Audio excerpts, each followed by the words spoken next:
Hello, Rebecca. Hi, Carly.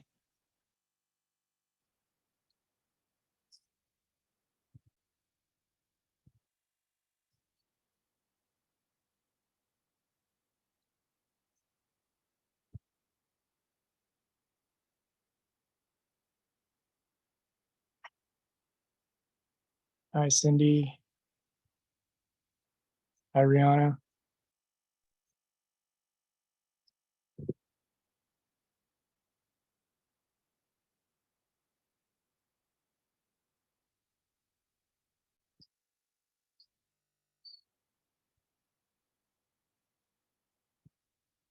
Okay, we're just gonna wait a few seconds here. Bunch of people coming in. So, yeah, let's see. John's here.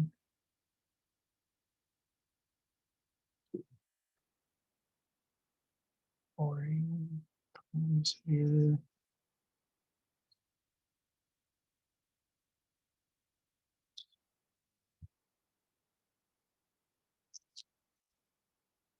Okay.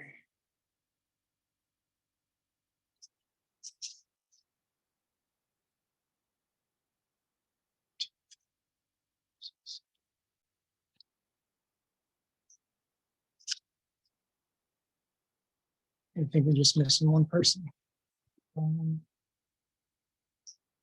See what happens here.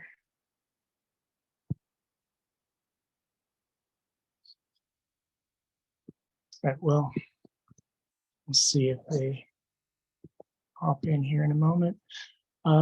Thank you, everybody, for joining. Can everybody hear me okay? Thumbs up. Good. Can you hear me too, Lori?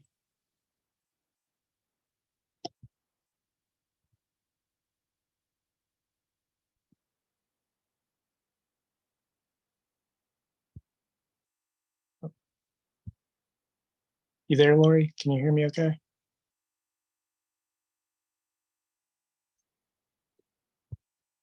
I don't think she can hear me.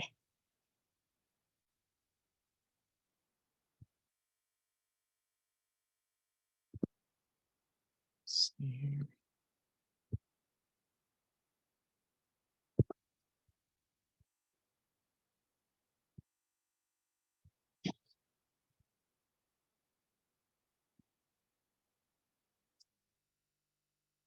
See what pops up. Everybody else looks good. Try here. Let's see.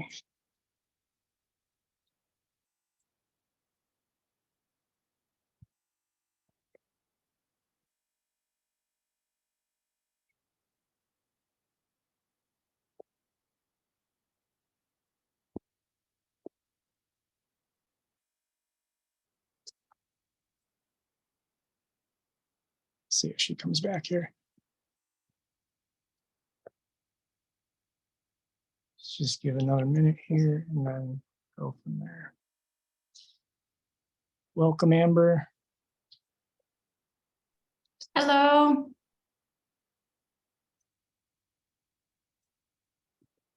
And then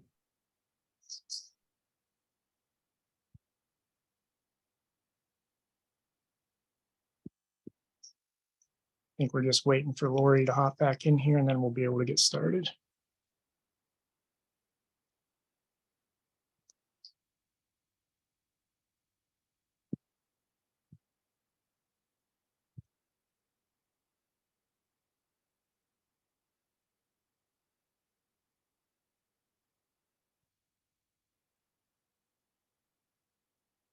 I'll give her.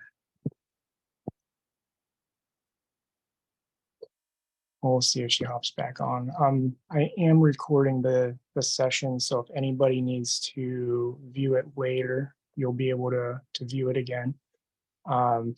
So I'm going to talk about dragons today. Thank you, everybody, for coming, for supporting me, for joining this workshop. The way that I activate people is by talking about my stories, my experiences, and getting everybody into the energy of those experiences so that they can feel and see how I've interacted with different beings. And when we're in those energies, oh, Lori just popped in. I think she's connecting the audio. When we are in those energies of storytelling, that's like a form of activation for me. A lot of people get downloads, activations, all those types of things. Do you hear me okay, Lori? All right, perfect. So I'm going to start out with some storytelling about the experiences I've been through. We'll take questions throughout. So if any of you have any questions, feel free to, I believe there's a raise your hand option on Zoom that you can raise your hand and it'll alert me, or just unmute yourself and be like, hey, I have a question. So I'm just going to get started. I started working with dragons at a very younger age than I am right now. I was probably in my 20s, early 20s, 18 maybe. And I always knew they existed. I always had a draw towards fantasy creatures, towards these mythological things, folk tales, all that, all through high school, all this type of thing. And with my awakening in like 8th grade through high school and being able to see things like a tiger totem, a power animal that was around me, just the spirit that wasn't, it's like it's not supposed to be there, but it is definitely there. I started realizing there was more to the world than just what we physically see. So I had my tiger totem around me, and I was trying to figure out, okay, well, what is the truth of the world? What is real? What are we missing with our perception? And I always felt called to fairies. Some of you took that fairy workshop where we talked about gnomes and elves and goblins and all that. And dragons are often associated with that world, that mythology. But I've always felt there's something more separate, something kind of their own. And the more I learned about them, the more I found out that, yeah, they exist in other vibrational layers of consciousness, so to speak. They interact with all the different realms. They interact with us, but they are not specifically of, say, the fairy world or the earth plane or those different spaces. So when I went into starting to study mediumship and those types of things, I was taught a lot about visualization, about working with your divine team. And when we worked with our divine team, this was a more Christian-oriented mediumship type of teaching. So we worked a lot with angels. We worked a lot with our spirit guides directly. They presented in human form for the most part. Long before I knew galactics were working with me, in that a lot of our spirit guides would present in human forms, but would actually be like incarnated galactics in other realms and that sort of thing. So we were working more with those human likenesses and the angelics. But as part of the practice, I learned to start visualizing the beings that you want to work with, the beings that you want around you. I had a teacher at the time who did not like fairies, who did not like these other places. They strictly worked with angels. But I intuitively just had this feeling like, I don't know, I really want to work with dragons. I really want to work with fairies. And I started experiencing that by doing a lot of work in nature. I connected with the fairy realms. And then through visualization, I created protections around me. We were taught the standard like white bubble of light, calling in Archangel Michael, all that type of stuff. But then I just one day started visualizing a dragon around me, a red dragon of protection. What I did not realize at the time is I was actually creating a space in which to call upon a red dragon. And it would be years before I actually realized I was doing that. I thought I was just visualizing this strengthened energy field because I was imagining this powerful red dragon around me who would protect me from spiritual energy and, incoming energies that I didn't want around me. So I started there. And then at the same time, I would be, I live in Northeast Ohio up by Lake Erie. And this is an area where the weather comes off Lake Erie and it's the snow belt. So we get a lot of snow. Usually buffalo's in the news for how much snow gets dumped on it every year. We're kind of a little bit south of that, but similar snow levels where driving in the winter when there's snow becomes very dangerous, very difficult. So when I was working with those visualizations, I also started visualizing these little dragons. And I would visualize little dragons, one in front of me, two to the side, and one behind me as I drove and driving my car. And again, the whole time I'm thinking, I'm just visualizing dragons. I'm visualizing these energies. I'm trying to just feel safer on the drive type of thing, feel protected. And I noticed that when I did that, my drives were very easy. People in front of me, behind me, on the other side of the road, you could see they're having all kinds of problems driving on the road, sliding, skidding, all this stuff. I felt protected. My car would drive right through the snow. And a lot of times it just felt like something it's that divine feeling of something is protecting me, something is helping me. And I'm just thinking the whole time, oh, my visualizations are working. There's something going on energetically. Here years later, I woke up, I went through another awakening as we do. We go through awakening after awakening. And then I realized they were real. I had opened a space through my visualization to call in dragon energies to work with me. So I ended up, if you've seen some of the recent posts on Instagram, the dragons that I've posted and the dragons I used in the imagery for this workshop, the directional dragons, north, east, west, and south, those were the small dragons that came to me and would protect me on my drives. And to this day, they're still like, I get in the car and I can feel those energies popping around me and fly with me kind of. And then there's one called Harold, a red dragon, and he's one of my big protective dragons who is always at my, wherever I live, he always sits in the space energetically of where I live and protects that space. He's a protective dragon, probably 2 stories tall, enormous when you see him in your mind's eye, third eye kind of thing. And so I was astonished when I found that out, because I had done some reading in my early 20s and tried to figure out, well, how do you work with dragons? Are they real? There's some books out there that talk about them, but nothing really resonated at the time with me, just these visualizations. And years later, I find out those visualizations weren't just visualizations. They opened the doorway.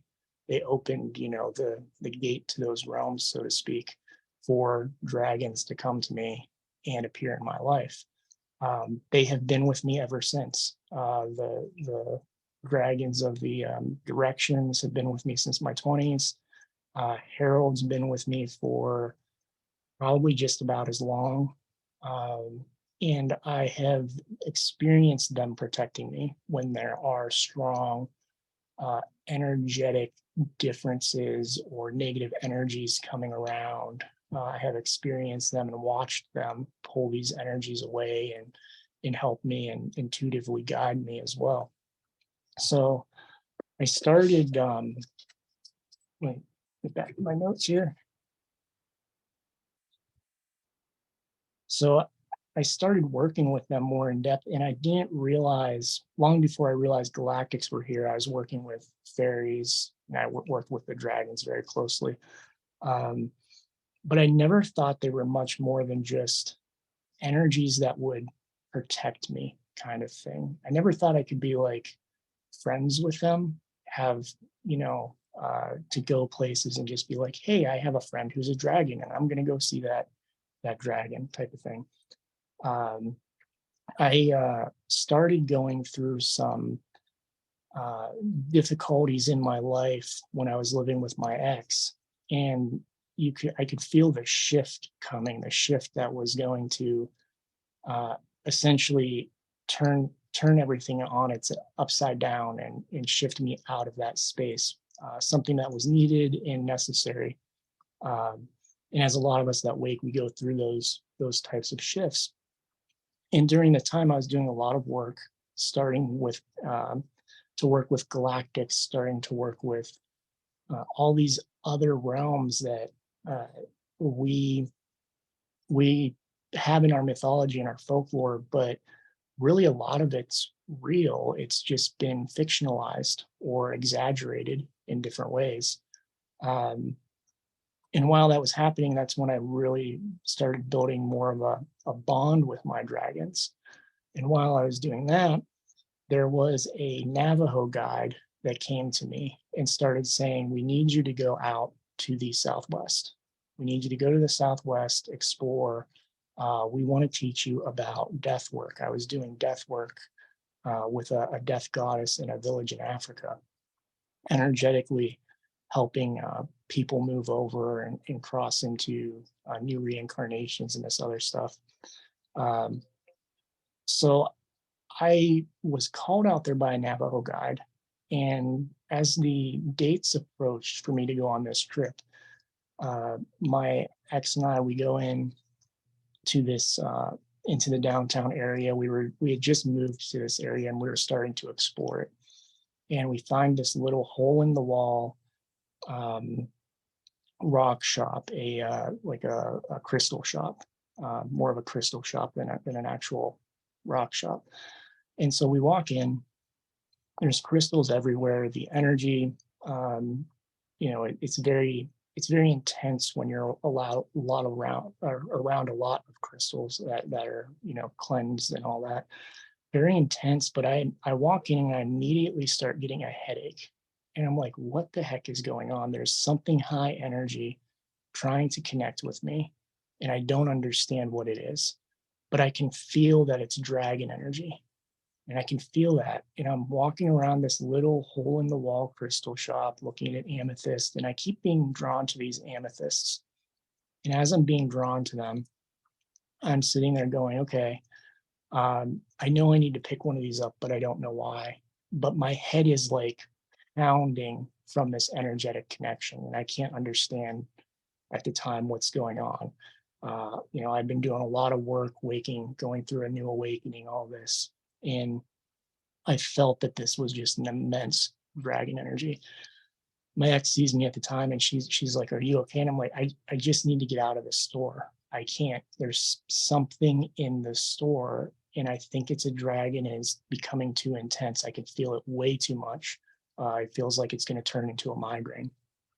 And this is something you might experience with beings that are far higher in vibration as you start um, encountering them more when you're physically in their energy. That energy, if you're not tuned to them, can create like physical responses and that sort of thing.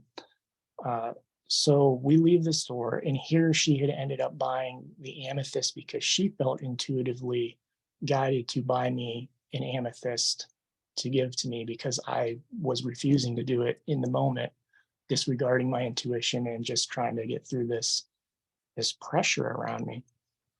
So we go home. I take the amethyst in it, and I knew after the experience, like the amethyst was from this dragon energy. And I go, okay, I'm going to sit down. I'm going to meditate now that I'm in my space. I'm not in the space of the crystal shop. I'm in my space. It's cleansed. I can invite stuff in. I know I'm protected. I know uh, energetically things are more aligned to me. So I go into meditation and I'm holding this amethyst, and I can just feel from the crystal shop was like a mile and a half away, and I can just feel this dragon like lift off and fly above the town and land in my space. And with my third eye, my mind's eye, and all that, I actually see a foot come down into the space, and it's a golden foot scaled, but it is so large that only the foot fits in my bedroom. That this dragon, our apartment was, I believe, 3 stories. So one, two, four stories, because it had a like a garage on the bottom of it. The first level was a garage, so 4 stories, and it was at least the size of this apartment, if not bigger, from a physical like experience of seeing it layered over top of our reality. Um, it comes in, and I immediately know I have the headache. It is so big. I've never worked with anything this powerful before, anything this energetically large in my physical space. I'm used to working at that time with things from a distance, far away, going astral and working from with things in astral spaces. But when I'm in my body still and it comes down, um, it's just it's like, but you can feel the vibration moving throughout the room, and it tells me, take the crystal, this amethyst crystal, go to New Mexico. I was going to New Mexico at the time. Go to New Mexico and on your trip, and find my friends. And I was like, okay, find your friends. He's like, yes, I want you to find my friends. Um, and I go, okay. So uh, I have this little interaction with this enormous dragon, golden, beautiful, beautiful golden light emanating from it. And it takes off and flies back to the crystal shop. And I prepare for my trip. That was like a week or two before my trip out to the Southwest. Pack everything for the trip with this crystal in my car, kind of forget that it's there. Always remembering to like put it in my tent beside my bed, beside my pillow and everything. Intuitively feeling I needed that beside me at all times. Uh, so I sit in the spaces in New Mexico, and I'm working through meeting Fae, meeting all these other beings, doing all this work. And the purpose of the crystal kind of disappears from my mind. We all have those things where we're told intuitively over time, and we like, oh, okay, yeah, remember to look out for this, and then we forget about it until the time is right for us to remember. Uh, I end up deciding to go to Utah, to this place called Valley of the Gods. They have enormous sandstone monuments. It's in the middle of nowhere. There's no cell signal. One of those types of places where you are an hour to an hour and a half from the nearest town, and really that town is a small reservation town. So to get to anything like what we would call standard American type of town, it's even like 3-4 hours away. You're deep into reservation territory of the Navajo Nation. And I go out there and I camp, and I get onto this mountain, or not mountain, but this uh, monument. They're big lifted, they're sandstone monuments that have been eroded over time. They have create these big hills with pillars lifting up into the air. Uh, so I'm sitting there, and I immediately feel, as I walk out, another immense dragon energy. And so one of my first things I do whenever I experience these beings and I'm traveling is I get an offering ready. I usually carry oats. I might carry some like tumbled crystals with me, different things of that nature. And I intuitively pick an offering, and I go, okay, I need to make an offering to the land or to this being that's presenting, or that type of thing. And so this energy is telepathically connecting, and I can feel it. It's very suspicious and very intimidating, suspicious, and like almost a go away type of feeling. And I'm like, oh, I'm gonna stay. I'm gonna get this offering together, and I start seeing this purple dragon head in my mind, like a typical uh, uh, medieval Game of Thrones type of dragon likeness, very intimidating type of look. And I grab my crystals and I hear in my head, remember dragons, they like the things you value the most for your offerings. And I had some tumbled crystals in there that uh, were very special formations and how they weren't just like a round ball. They had some cool features to them, long and shaped and all that through the tumbling process. And I was like, I really don't want to give those away. And my guides were like, no, if you're going to stay here, you need to take something that is of value to you to make the offering. So I take the one of the crystals that I really valued and I put it in and I create this little offering of like uh, tumbled stones with amethyst and quartz and all this stuff. And I intuitively walk around this hill, this hiking trail with these enormous boulders and not sure where to put it because this is also an area, it's not heavily visited, but it's in the desert. And if I put shining crystals out, somebody's going to see it at some point. It's going to stand right out in the desert sand. So I'm trying to figure out where to put this stuff. And I hear the dragon talking in my mind and saying, well, you can feed it to me through the land by dropping it into a hole in the land. And I'm like, okay, well, where's there a hole? And they go, well, go this way, go behind this boulder, and there'll be a like a drop in there. And sure enough, there was. And I dropped the crystals in. I gave it an offering, and I could feel the energy of the stones being sucked away and pulled away, and like this satisfied uh, energy within the monument. It was this dragon energy living within the monument at that time. That's what I thought. Uh, and so I leave and I start doing my thing, and all I feel protected in that moment. It felt satisfied. It was kind of watching me, and very much the fact of making this offering made it feel like I could stay there, having the awareness of it and making the acknowledgement. The energy was fine with me being there.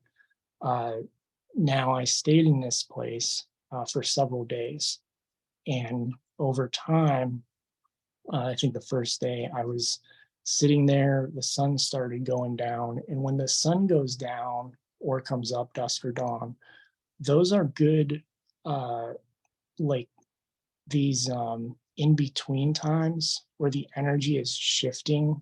And in those energetic shifts, a lot of times you can start seeing other beings and stuff because of the energetic shift at that time. And I remember sitting there and I had started talking to this dragon energy that was in the monument, and all of a sudden I feel it walk out of the monument, and it's standing beside me, and it is this enormous purple winged dragon, very intimidating look. And I'm kind of shocked because I'm like, I thought it was in the mountain, like in another realm or space or something. I was trying to figure that out at the time, but it walks out. And I was like, well, if you could walk out, why weren't you out before? And this area, during the day, they go into the sandstone monuments. And at night they come out of the sandstone monuments. They're like their doorways, their homes, the spaces they live in, and they come in and out.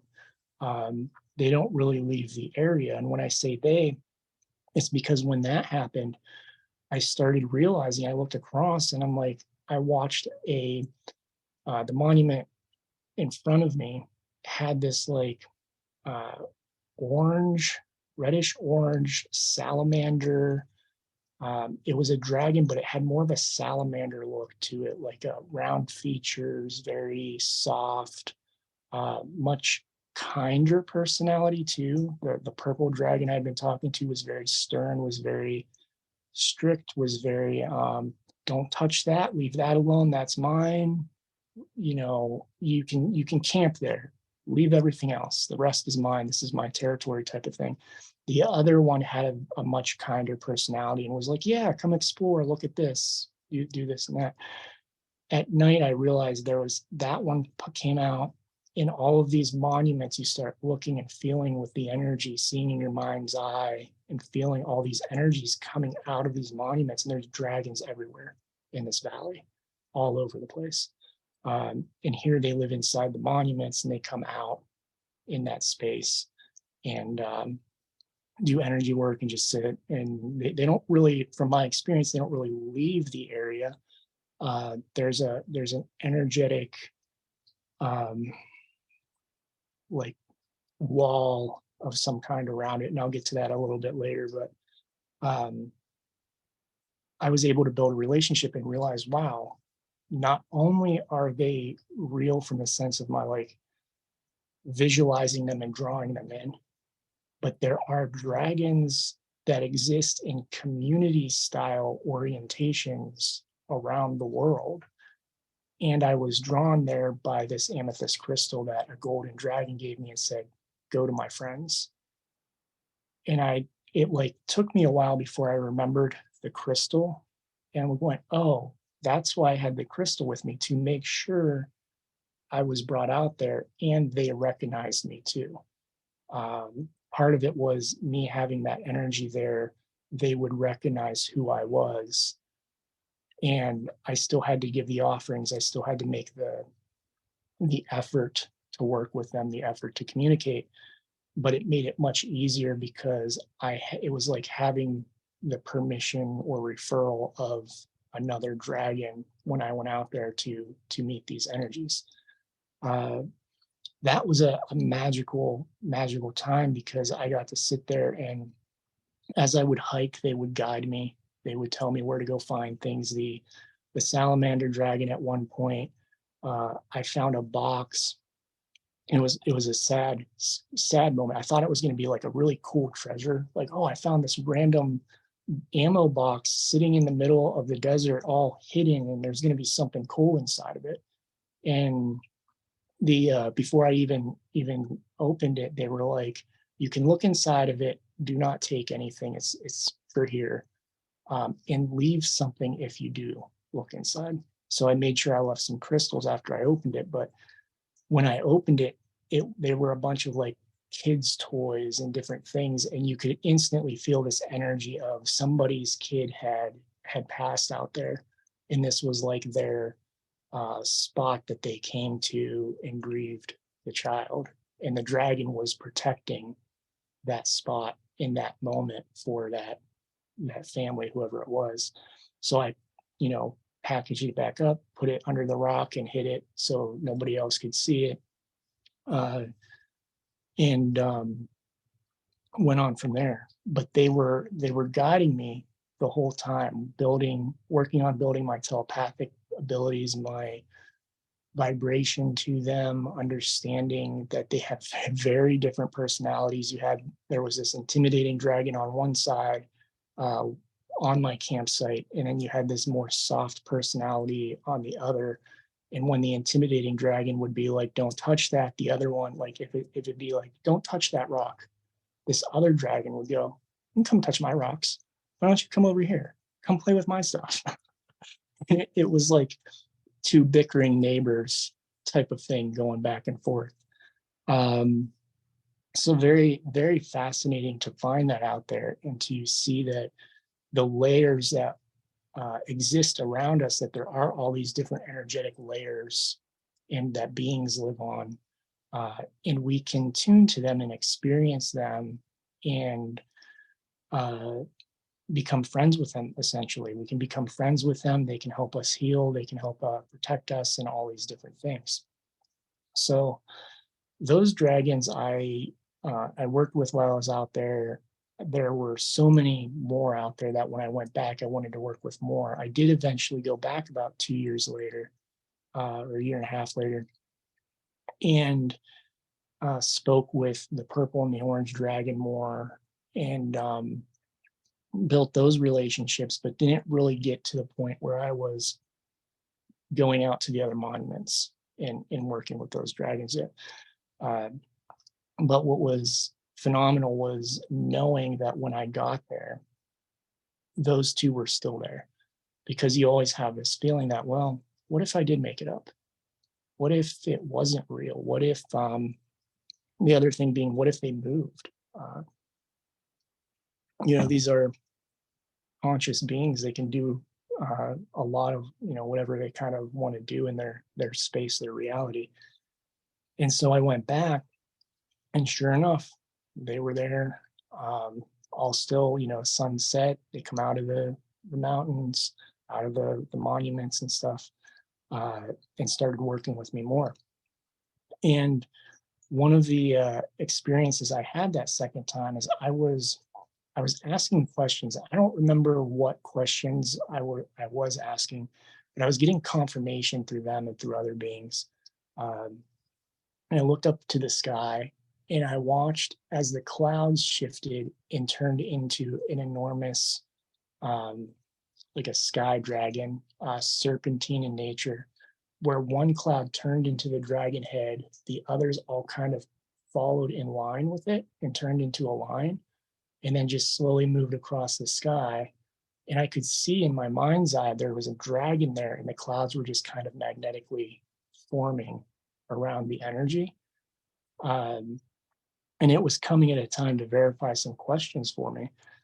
And I'm sitting there, I'm like, so there not only were there these land dragons coming out of the monuments, there are dragons in the air. It's like there's dragons everywhere, all over the place. Anywhere you look in some of these areas, uh, if you tap the right vibration, you can see them all over the place.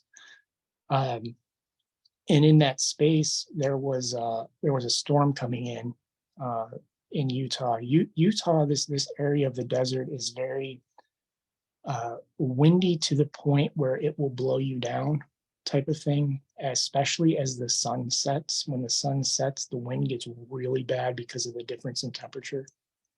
And there was a storm blowing in too. And I look up and I feel like the dragons run out. And I'm like, what the heck's going on? I see all of them. All of a sudden, it's like this warning call goes off. And all of these sandstone monuments, the dragons are like running around them. They're kind of freaking out. And it's making me like, okay, it's like, what makes a dragon nervous? Like I'm sitting there going, oh God, what do I need to do? Do I need to protect myself? Do I need to do, what do I need to do? Do I need to leave? In the purple one's like, no, no, no, no, don't. Um, you don't need to go anywhere. You're safe. Just stay. We have to do this. Um, and just a side note, to this day, I don't have names for them. I call them the purple dragon, the orange dragon, all that. It's one of the things that I've never actually, I don't think I've ever asked them for names, and it just doesn't come up in in conversation. It's like you meet them and you just start talking.